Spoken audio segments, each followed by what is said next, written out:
इथे करे।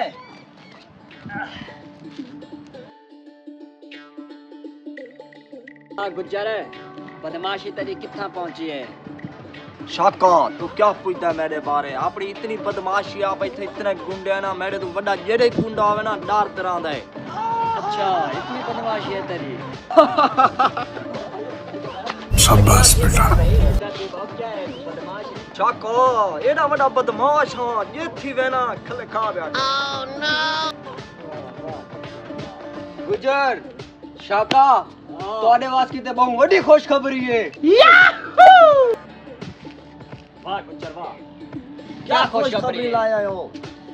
खुशखबरी बहुत बड़ी है, लेकिन कान पकड़े सो वाल दसे साम हमरा चूहा गुज्जर ते शाका कान पकड़न खुशखबरी जो बहुत बड़ी है। असो हुन केड़ी खुशखबरी है? खुशखबरी है तेरा बेनजीर च ना है, इंदा राशन च ना है। म्यूजिक। एक पल में जो आकर गुजर जाता है, ये हवा का बोझ होका है और कुछ नहीं।